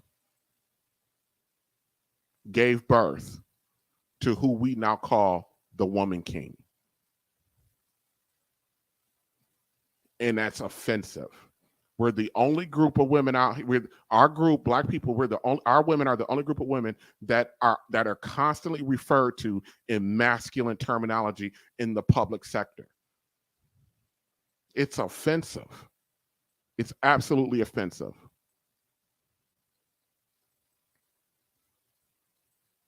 There's this thing that we call the original sin. So in many political conversations related to blacks in America, the original sin, America's original sin, you can argue was like, you know, the displacement of the Native Americans.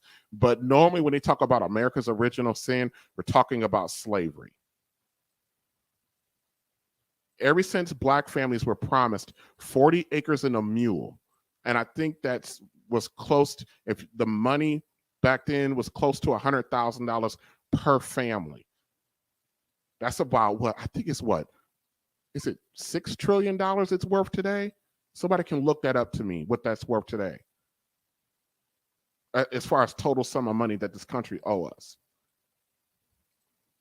Blacks have been asking for reparations to be made whole. I don't know how you make people whole that endured that, but to make whole. So my very bold, profound question, and I'm going to bring everybody up. My very bold and profound question that I have, and I'm not even sure, and I'm going to be perfectly honest with you ladies, I'm not even sure if this is a fair question, but I'm going to ask it anyway. What was black women's original sin against the family? The argument can be made that it was accepting feminism and accepting state-sponsored aid.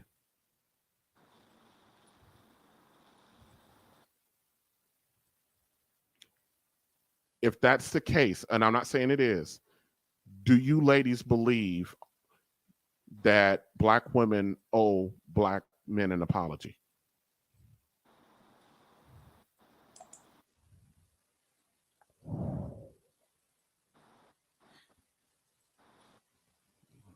Oh, I was waiting. I'll go. I definitely believe it was feminism. Miss Angela?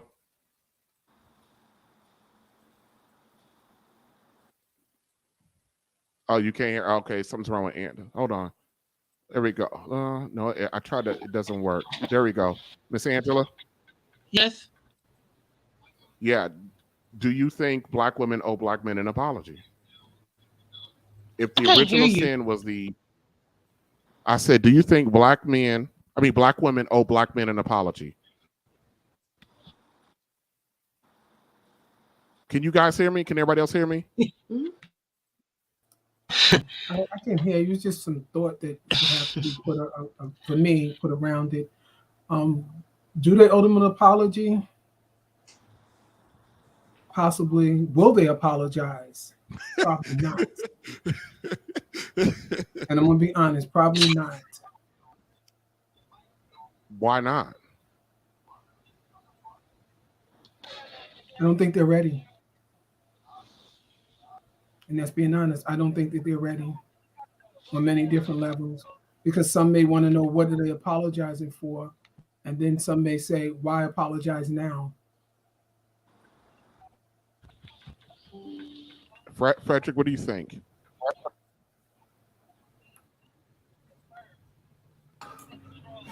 Oh, Lord have mercy. Doing black women owe black men an apology. I'm gonna agree with Black Diamond and say, yeah, but will that apology come? I mean, Black Diamond said, they're gonna ask apologizing for. You know, what they may say, well, I didn't do anything. Well, I didn't do anything to you. Why do that? So why am I apologizing? What do you mean? What do you mean by they didn't do anything? Well, if I have to agree with her on that. If the consensus are that there might be an apology owed, that means to a degree that something was done. They're not going to look at it that way.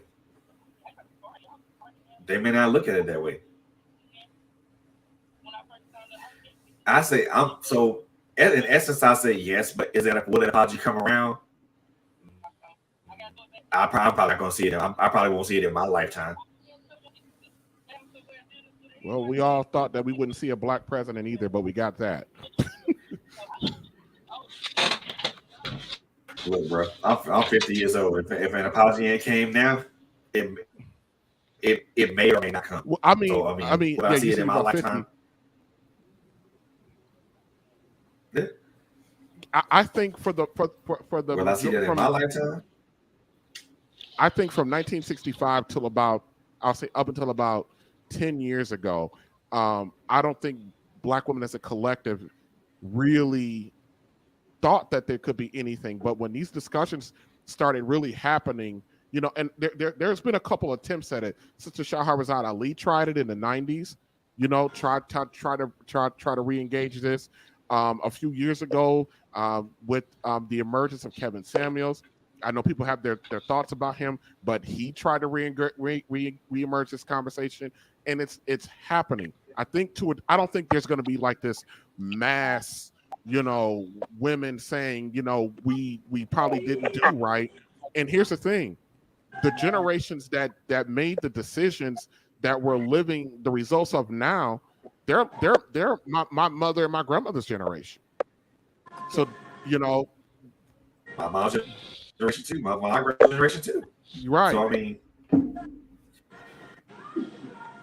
but the question still. But here's the thing: when did slavery end? 1863.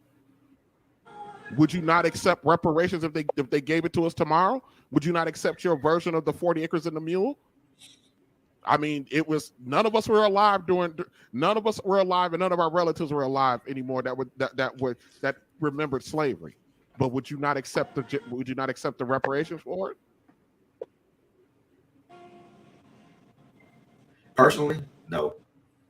Oh wow. I didn't expect that.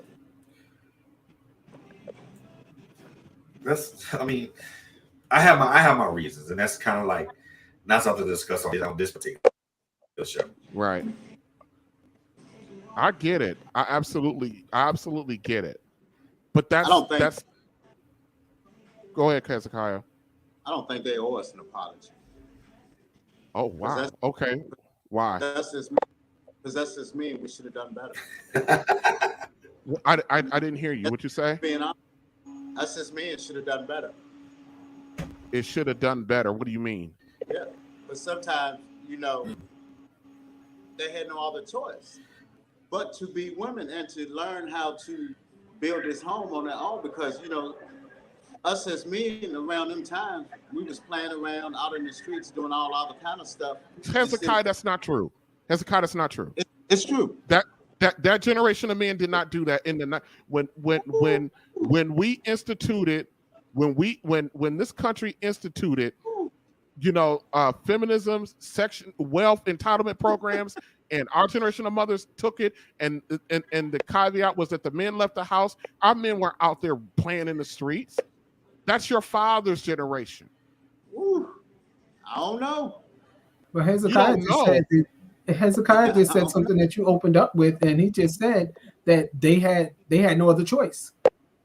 I heard that. It's okay for him to say that, but when we come up and say we had no other choice, it's a whole different ballgame. He just said we had no other choice. And I just told him I disagree with him. So it seems like that you want that some people will want us to back down as far as the choices that we make. We just want somebody else to make the choice for us. Like we can't make our own choices. And then when we do make the choice, it's the wrong choice. The choice that was made has led us here.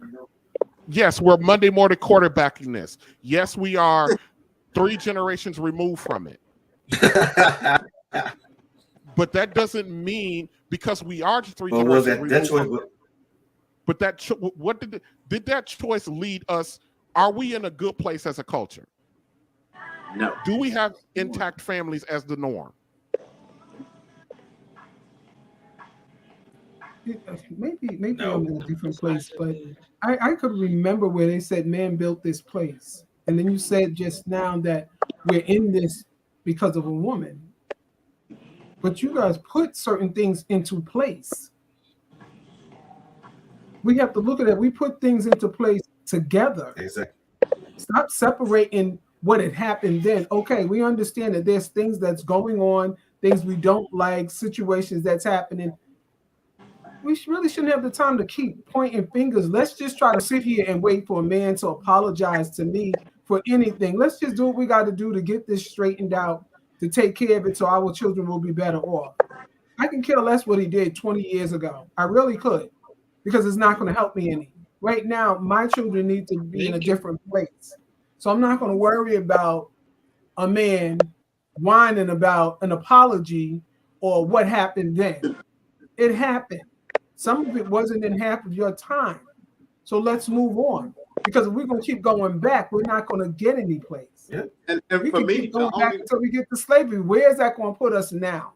Let's just move forward. We'll take care of it. We can examine what happened so we can make the difference. That's the point. Examine it. But that's to keep pointing the blame, we're not going to get anywhere. I don't know if it's necessarily pointing blame or not, other than it being an examination. And I don't know. The question was asked if our women owe an apology. I don't know. I'll ask that version of our men when we get to our men stuff too. From a different set of stuff. Yeah, I think we need to move forward, but how do we do that?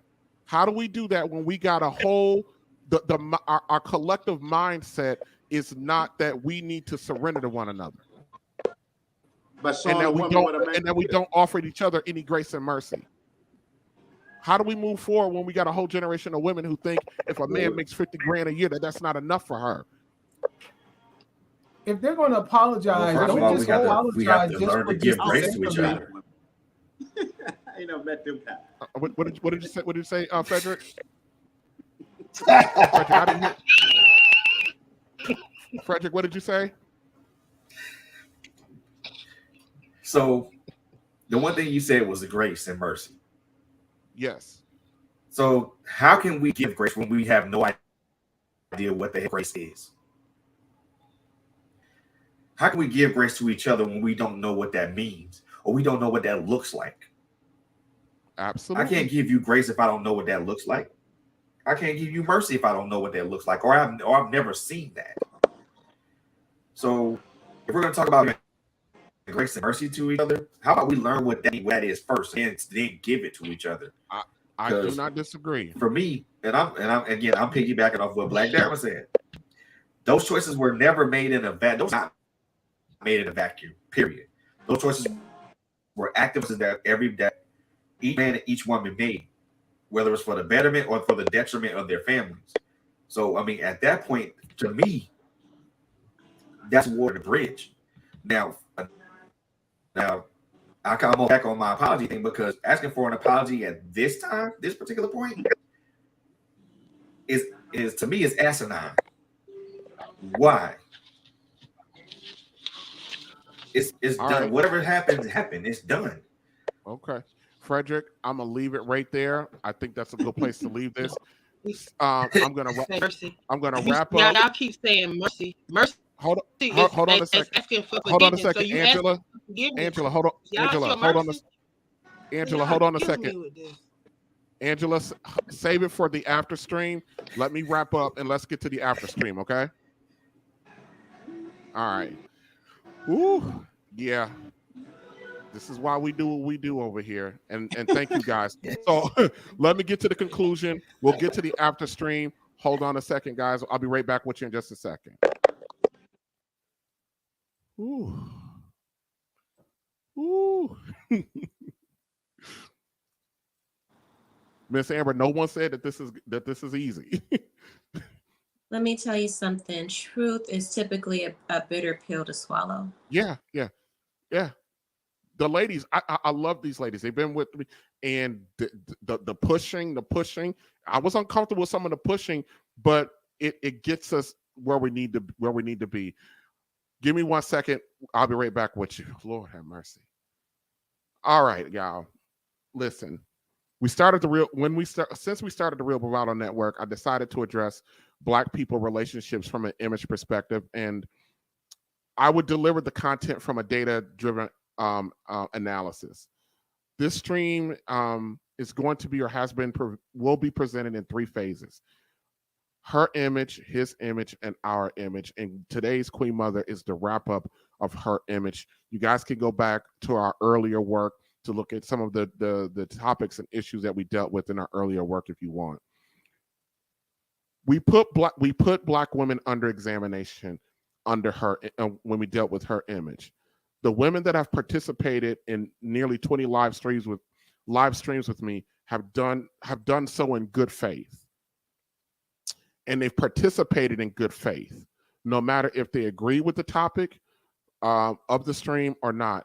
And sometimes the women came in, at least they came in and had the conversation. So I'm appreciative of the ladies that have gone on this journey with me. Let me be clear. Black women did not break this alone. Many conversations, much like Queen Mother, can spiral off into whataboutism, each side trying to convince the other side that they are to blame exclusively.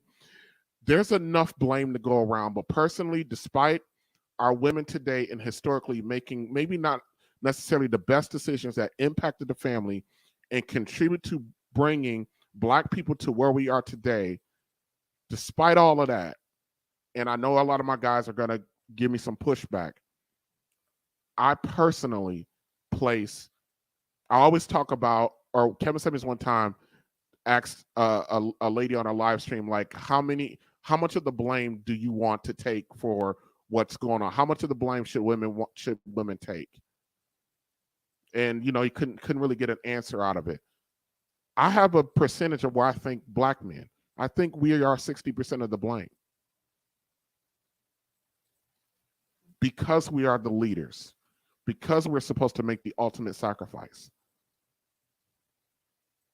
We allowed historically, we're talking about before my generation. When I say we, I'm talking about the men before my generation. They gave up. The baby boomer generation of men just gave up. When you talk about protecting our families, that means that's with your life. And everything leading up to that as well. The baby boomer generation of men should have said, over my dead body, you're going to go out in these streets and fight alongside a white woman against her man. That ain't none of your business. Over my dead body, I'm going to allow you to leave this home for some damn food stamps and $300 a month. Over my dead body, will this family be separated? That's what our men should have done. And we have the responsibility to figure it out. And I understand, trust and believe, I think I understand to a degree what was happening during that time. I wasn't there, so I can't imagine the weight of the pressure. But shoulders are made for pressure, not hips.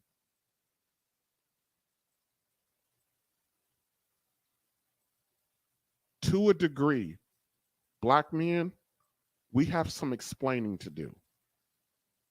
Our next stream will kick off the examination of our Black men's choices, decisions, behaviors. The first stream next week, his image, will be about if Black men themselves need a leader. How can we expect a group of men to lead our women who have never been led themselves? And I'm not trying to be chauvinistic here with this statement. A woman can only lead a man to weakness. If you don't believe me, if for those of you who call yourself a Christian, go open your Bible and go ask Samson what happened to him when he was led by a woman.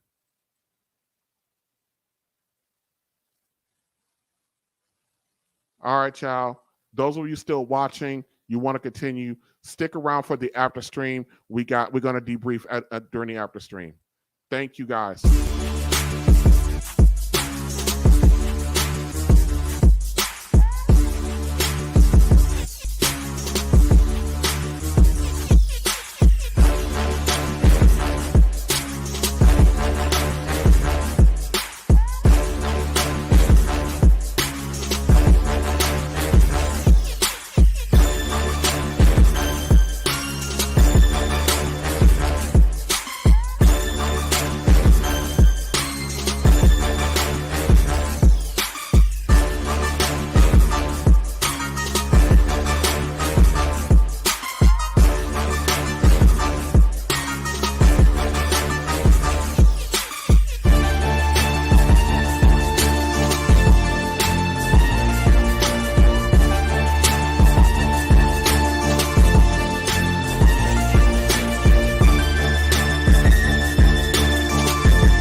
Hello, everybody. Hi. This is our like our little 10-minute wrap up. So I'm gonna take a deep breath. I'm not gonna lie to you. That was a bit of a struggle for me. How do you guys? I'm gonna start this off like I always do. How do you guys feel like that went? Interesting. Well, I guess I start off first. I mean, it was a great subject to talk about, man. But I think we need to dig a little bit deeper into that, because I think if we're going to go to the part of the apologist role part, then I think that has to be examined on both ends of the spectrum, and I think you're going to get to that. Yeah, we'll get to Hopefully. that. Remember, there's 3 phases to this: her image, his image, and our image. When we get to our image, we'll do more of like the. Hopefully we can grow the stream enough in that time where we can actually get up here and do some work, get some experts on, talk about this stuff. Try to find a plan. Maybe we can only do what we can do with our little portion of the corner. But yeah.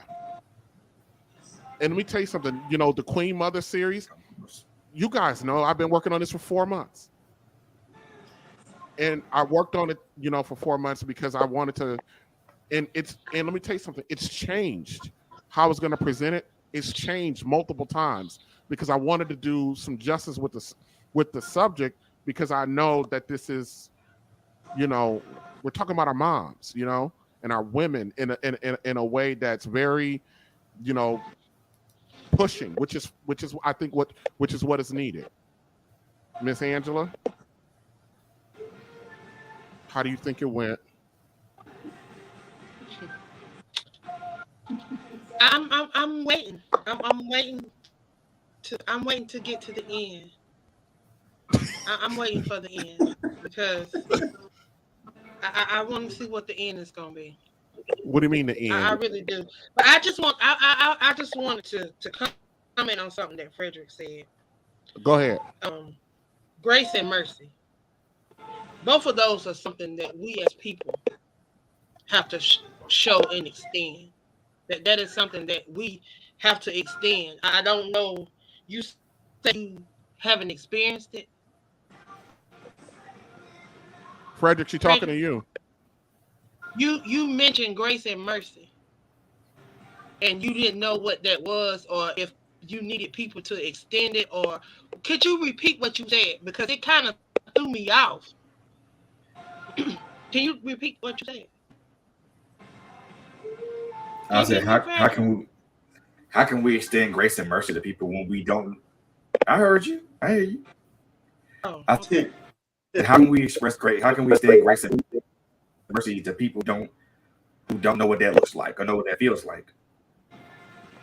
But you know what it feels like. But you know what it feels like to want to feel courteous and just somebody to feel courteous towards you, right? Because that's what extending grace and mercy is. It's extending, something that is not automatically you ask for, or no, it's deserving of, but it's given. So you know what you want. So that's what I tell people. If we know what we want, then that's what we should extend to other people, whether they give it to us or not. And that's how it will keep reflecting. We have to start somewhere. We can't keep making excuses and we have to start somewhere. We have to be the change that we want to see. But for me, Angela, it's not about getting an apology or nothing like that. And it's not all up to the woman either. It's up to us men too. I mean, we all know did stuff. So we all need to apologize to each other. But regardless, the thing is, sometimes we have to accept our roles in whatever the situation is. Mm-hmm. What role did I play in whatever? Mm-hmm. Because I'm not without anything. I done some stuff, and there's been some stuff that you guys may see, and there may be stuff that you may not see that may be in the closet. Mm-hmm. But we all got stuff. And we all have to say, well, what part do I play in this? And how can I do something about it? Mm-hmm. We keep saying we want to be the change. We all on this thing right here today. We have the opportunity to be just that. We all can say, okay, well, I'm going to do this. I'm going to do that. I'm going to do this. And we all move towards a positive direction. And we just keep pushing it towards people and keep giving it to people. I mean, we can start somewhere. Everything didn't just happen overnight. Just like they pull the man out of the house, come back in the house.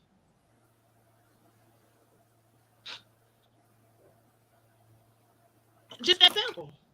I mean, everything that has happened, we can reverse it. Because somebody allowed it. So at some point you have to say, oh, I'm not going to do this. Because let me tell you something. I could have been still in my darkness if I hadn't woke up and said, oh, I want to be somebody. And that's what we have to do. Right or wrong? I'm just saying. I don't know. I'm just saying. Huh? Ain't nobody got nothing to say? I think men and women need to apologize to each other, and I feel sorry for the men because, you know, if you're talking about in the 60s and the 70s and the 80s and the 90s, a lot of men, they were trying to take care of their families, but if they don't get hired and nobody hires them because they think they shouldn't get a job, that was one issue they was facing. Some of them were. Then two, they might have to go to a different city, different state, trying to find a job. And then we got to talk about when they came up missing because they was trying to find a job. They didn't go missing because they left. They went missing because somebody made them missing. Because I can't use certain words. You know what I'm saying? So then the women had to raise the children by themselves because there was just so many issues going on in the black family that they had to face.